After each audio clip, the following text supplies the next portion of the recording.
प्रार्थना कि तुम परीक्षा में, हालेलुया। आत्मा में जागने की बात हो रही है।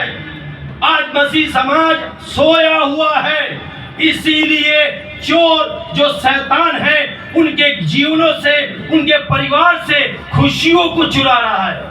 हालेलुया। खुशियों को चुरा रहा है, उनके पैसों को चुरा रहा है। साहब कमाते बहुत है परंतु बचता नहीं है। बचेगा कहां से? क्योंकि चोर तेरे घर के अंदर आ रहा है। कौन आ रहा है? चोर। यदि द्वारपाल सचेत होगा, जागता होगा तो चोर आ पाएगा? कभी नहीं आ पाएगा। द्वारपाल तो सोया हुआ है। इसीलिए मेरे प्रियो, आत्मा में जाग जाओ और उस आत्मा की भरपूरी पाओ, क्योंकि परमेश्वर आग है। उस आग से निरंतर भरो। और जब धूम मची, दूल्हा आने लगा, तो उन मूर्खों ने समझदारों से कहा हमें भी थोड़ा तेल दे दो। तेल पवित्र आत्मा का प्रतीक है। हालेलुया। हमें भी थोड़ा तेल दे दो। उन्होंने समझदारों ने कहा ना तो ये आपके लिए पूरा होगा ना हमारे लिए पूरा होगा, आप जाकर मोल ले। हालेलुया। और परमेश्वर का अभिषेक, परमेश्वर की आत्मा का दान मोल नहीं मिलता, ये तो परमेश्वर स्वयं देता है।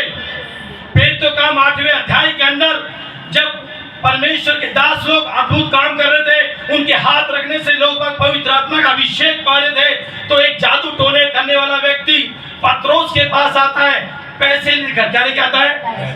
कि ये अभिषेक मुझे भी मिल जाए। क्या मिल जाए? ये अभिषेक मुझे भी मिल जाए। पत्रोस कहते हैं तू और तेरा पैसा दोनों नाश हो जाए। हालेलुया। तूने परमेश्वर के अभिषेक को पैसे से खरीदना चाहा। मेरे प्रियो, पैसे से परमेश्वर का अभिषेक नहीं मिलता। और जो पैसे से परमेश्वर का अभिषेक से देखता है वो सच्चा परमेश्वर का दास नहीं है। क्योंकि बाइबल कहती है तुम्हें मुफ्त में मिला है, मुफ्त में दो। सेठ में पाया है, सेठ में दे दो। हालेलुया। वो उसी टाइम धूम मची और जो समझदार थी वो दूल्हे से भेंट करने के लिए निकल पड़ी।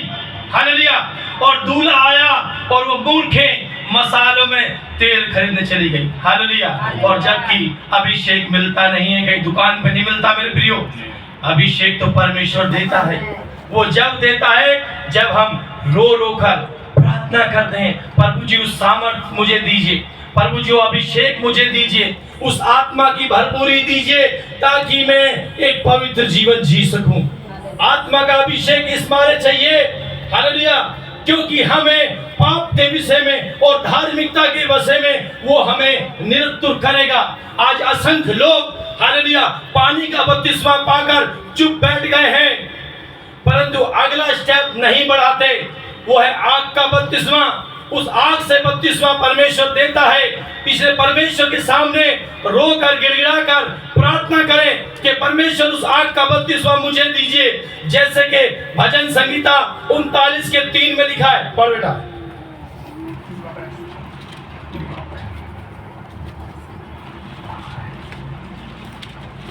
मेरा हृदय अंदर ही अंदर जल रहा था, सोचते सोचते आग भड़क उठी, तब मैं अपनी जीभ से बोल उठा। क्या लिखा? मेरा हृदय अंदर ही अंदर जल रहा था और सोचते ही सोचते क्या हुआ? आग भड़क उठी। पेंतकोस्त के दिन क्या हुआ? आग। कटीली झाड़ी के अंदर क्या था? आग। यजकेल 1:27 के अंदर आग। हालेलुया।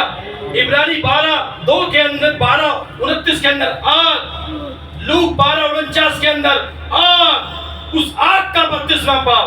वही बपतिस्मा, वही आत्मा का अभिषेक आपको स्वर्ग में जाने के योग्य बनाएगा। क्योंकि जब आपका परमेश्वर का आत्मा तुम में आएगा, तुम परमेश्वर की महिमा करने पाओगे और वो तुम्हें सत्य के बारे में निरुत्तर करेगा।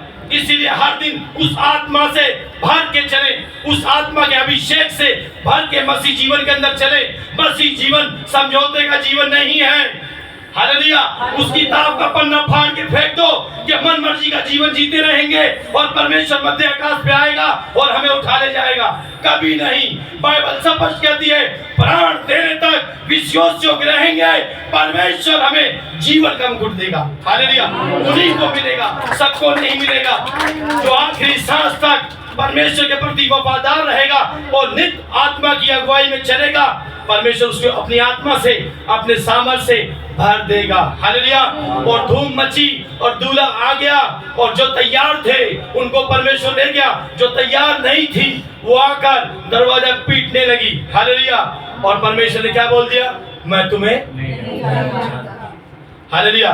उसी प्रकार से मत्ती रचित सुसमाचार 7वें अध्याय के अंदर अनेक प्रभु के सेवक अपने आप को कहने वाले आके कहते हैं, प्रभु जी तेरे नाम से हमने दुष्ट आत्मा निकाली है, तेरे नाम से हमने चंगाइयां की है, तेरे नाम से हमने ये किए।